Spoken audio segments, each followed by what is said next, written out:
In today's video, we're going to talk about paste wax. I recently found a new paste wax that I significantly prefer, so I want to do a little discussion on what is it, how do we apply it, is it right for you? Now, anyone of a certain age or who's been woodworking long enough or has an old garage will know of Johnson's paste wax, the near mythical paste wax that everybody used for decades and magically disappeared around 21, 22, something like that. And everybody suddenly had to find a replacement once their can ran out. Now, my can ran out, I don't know, 3 months ago, and I went to my local Home Depot. I didn't know what to buy. I bought the only thing there, Minwax, paste wax. You know, what could be the difference? After using this for, I don't know, I guess 3 months-ish now, I don't like it. I don't like it at all. There's something weirdly different about it. It just isn't the same as Johnson's. So I went digging online, asking around what do people use. And a lot of people suggest bowling alley wax, which I had no idea what that was. Obviously, bowling alleys are extremely slick, so I was curious. Well, it's a paste wax. It's a very similar paste wax, but the application and not so much the look, but just the application of it, applying it, working with it is much closer, in my opinion, to Johnson's. So I figured I'll let you know about the new one I found, and then we'll just talk a little bit about paste wax. So what is paste wax? Well, it's essentially hard waxes like paraffin and carnauba that have been mixed with solvents, mineral spirits, turpentine, and it allows it to become more malleable for application. It allows us to rub it on, those solvents evaporate, and we're left with a nice hard wax finish. Now, this is not to be confused with hard wax oils like Osmo. Those are a little bit different and much more expensive, but this is its own sort of application of wax, not to be confused with those. So what are the main uses of paste wax in woodworking? What's relevant to us? So the first one for me is protecting my cast iron tool tops. Cast iron rusts incredibly fast. If moisture, even just humidity, moisture in the air is going to sit on your cast iron, it's going to rust eventually, and then you've got to deal with rust cleanup. Now, there are a lot of other very expensive ways of protecting cast iron, but a very old method, a very successful method, very easy method is just to apply paste wax, buff it out after a few minutes, and you're left with a very smooth surface that wood will glide across and you'll have protection. It does have to be reapplied eventually,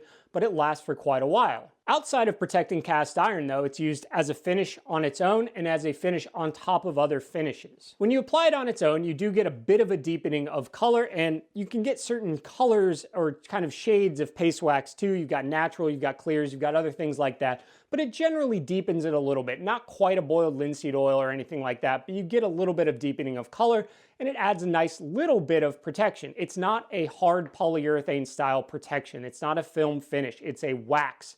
So in the end, if you were to scratch it hard enough, you're going to get into the wax, but it's very easy to repair, which is the beautiful part about it. My favorite use of paste wax, however, is on top of lacquer. It just adds this incredibly smooth feel, this kind of very uniform feel.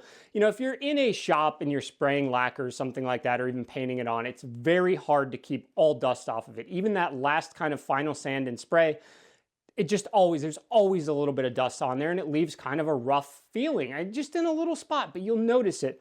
Well, one easy way to kind of deal with that, if you don't mind having some more sheen and a little wax on there, is to buff on some paste wax, especially with quadruple aught steel wool, which we'll touch on, and then you buff it out, and it's just this unbelievably smooth finish. However, it does get a little slippery to an extent. It's not something that I'd want to apply on a piece that I need to hold on tightly to. And then the final application I use it for is lubricating things like drawers. Wherever two pieces of wood are meeting, not drawer slides, but if I'm just doing drawers that either are on kind of a dovetail slide or even just sitting on something, applying some paste wax every once in a while will really lubricate it. If you've got a sliding box lid and it's a little tight, maybe it's the summer, it's expanded, a little paste wax on the inside and it'll go right in and out. Incredibly clean, smooth. Doesn't make a huge difference in terms of smell or anything like that, so it's really good. I mentioned earlier not being happy with Minwax, and it's not so much the aesthetic, like I said, it's the application. It almost dries too fast. You don't get enough time to get all the way to the end and then to come back and buff it. It has this weird nature of drying as you're trying to apply it, and it gets like tacky. I just don't love the application, and it finishes nowhere near as smooth on the cast iron surfaces especially as this bowling alley wax does. These should essentially be the same thing or extremely similar, and there's no way to know what ratio of oils and solvents are used in either of these, as that's proprietary. They have very similar ingredients as far as I can tell, but there's just something about the application of the Minwax that I don't like. It doesn't cause many problems on wood. If you're using it on a wood finish, it's applies fine, it clears up fine, but it's on the cast iron where I have a ton of problems, and this applies great to wood as well. So I'm switching to this simply because it will cover both uses, though I will finish this can sometime in the next 40 years on things where it's not cast iron, or it's in the shop and I don't care as much. This though is going to be saved for the cast iron and probably for my nicest projects just because I love the application more. I wanted to show you the different look of these cans as well, how much smoother this is. These have been stored in the same environment, and this is, maybe that's why it hardens and it just dries almost too fast to apply.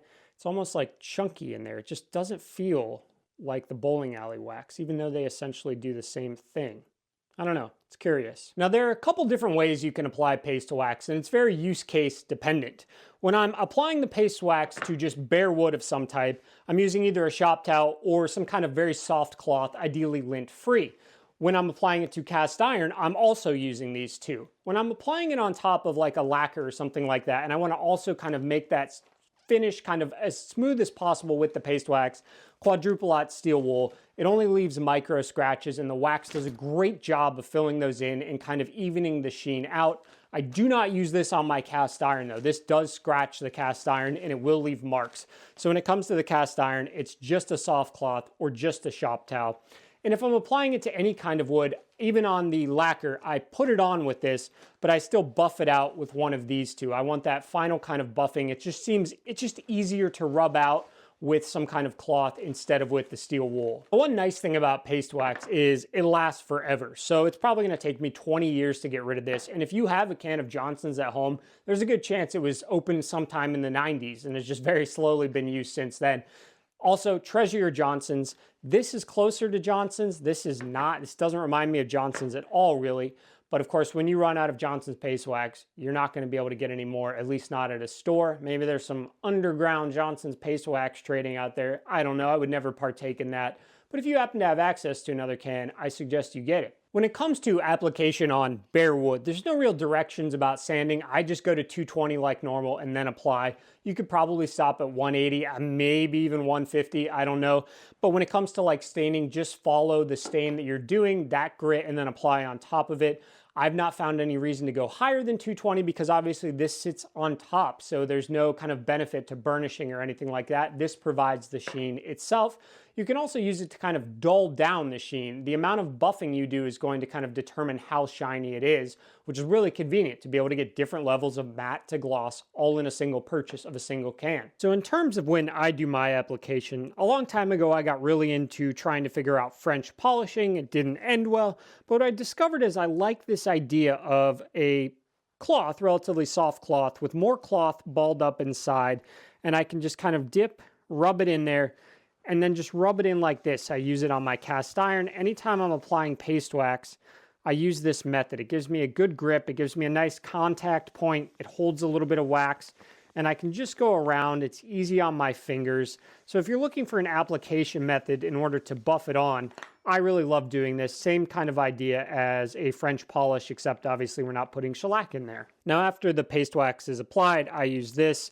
We're gonna wait about 5 minutes, maybe 10 minutes. If you did this, do some testing because it just dries really fast compared to the other ones. So I'll bring you in closer here and we're gonna look at some pieces that have been paste waxed over on top of the finish. I've got one here that was just some dyed or stained curly maple with paste wax applied on top. I was doing a little testing. And then I'm gonna apply some on some pine so you can see how that looks. And I'm gonna apply some on oak too so you can see a bit of the problem with the open poured wood. All right, so let's look at some examples here. I've got this stained slash dyed curly maple. This is quite old. This has been sitting around for probably 6 months on some testing. And you may not be able to see the scratches because the wax hides it so well, but there definitely are some in there, but it's relatively protective. If I take my finger and scrape across that, I get just an amount that I can essentially rub out with a little friction and a little heat, and it goes right away.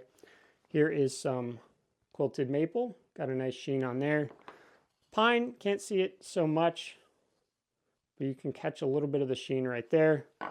Walnut, and we're gonna look at this a little closer to show you a problem. But again, a nice sheen. I did a fair bit of buffing on all three of these, as well as, I don't know if this is white oak or ash. It's one of the two. But I only did a little bit of buffing on the red oak, and I'm hoping you can see how you can get a bigger sheen or less of a sheen depending upon how much you buff. There's a good catch right there. However, there is one problem with all three of these open poured woods, mostly on the dark, but it exists on the light. You just can't see it as much. So we'll come in closer and I'll show you. Now, when we look very carefully at the walnut, we can see inside of the pores that wax buildup, and it leaves this kind of whitish buildup of wax. When it's on the wood and it's been buffed, it's essentially clear with a little bit of darkening. But in those pores, it builds up, and I don't think it looks good. Now, maybe you're never going to inspect your piece this up close, but if it's over a large surface and on some larger pores, I think it's noticeable, to be honest. You can't really see it as much on either of these as they are lighter. You can catch a little bit of it inside some of these pore areas. Maybe like right in here. And a little bit on the red oak, but it's in there. If these were darker, it would be problematic. And then you can see a little bit of the kind of color change to the wax, and there's the real sheen difference between a fair bit of buffing and not a ton of buffing. Both of these are just silky smooth. All of them are.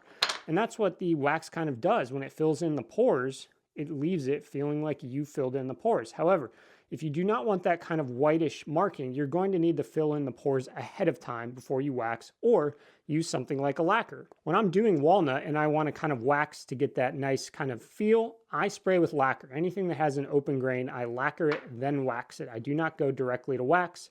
You can do what you want, but I just do not like that little kind of whitish chalk almost looking material inside of there from the wax buildup. There are two other downsides I want to touch on other than the kind of filling in of the grain on dark woods showing up, and it's that this has to be a finish you're willing to live with. If you're going to put it on top, you cannot put a lacquer over this. You cannot spray over it. You definitely can't really glue together two pieces of wood with wood glue over it. It's kind of like this is it and you're done, and you're just going to maintain it over time. It can be stripped, it can be scraped and sanded off. It's a total mess. You should just be really darn sure before you apply this that this is exactly what you want as your final coat. You of course can change the sheen by buffing more, so it's not like you're stuck. If it's kind of a matte looking color forever, you can apply a little more and buff it really high and get more of a sheen. The second one is that if you plan to use like a boiled linseed oil and you want to add some wax on top of it, you have to wait for that boiled linseed oil to fully cure. When I was doing a bunch of testing on this curly maple to kind of find out some finish options, I put some boiled linseed oil on. I came back the next day. It seemed, relatively dry to the touch. I wasn't even thinking about it. And I just put some wax on. There were probably 2-3 months of just this kind of light weeping, and if I pressed my finger on it, there would be a fingerprint left. Honestly, it looks like it may still be a little bit like that. You got to let it cure. It's going to trap it in there. It's not going to cure. It's going to take a long time, and it's going to rub off on things. It's not a good idea. So if you want to use this to add some protection to like a boiled linseed oil, absolutely, you can do that. You just have to wait for it to cure. So who is paste wax for? Well, I would say for any homeowner, any woodworker especially, you should absolutely have a can. It's relatively low cost for the amount you use. Protecting cast iron alone, it's a great idea. Now don't put it in your like cast iron pans, but for protecting cast iron tool surfaces, making aluminum, or even this kind of top to my Craig router table there, smoother and slicker, I apply it to that as well. 5 minutes, wipe it off, buff, good to go. And if you're doing any kind of furniture, box making, whatever, and you want an even smoother surface, and maybe you want a little bit of matte or a little bit of buffing to a sheen, great for that. I love to use it to take down lacquer just a tad. Sometimes I find that it gets so glassy looking that you can't actually see the wood if you're at the wrong angle. The sun is hitting it and you can't see it. I love to just tone it down a little bit with just some light layer of paste wax and some buffing, and it kind of just brings that sheen down. Hopefully this has helped you some. If you have anything to add in the comments, absolutely do it. If you disagree with something, put it down there too. Thanks for joining me and have a good one.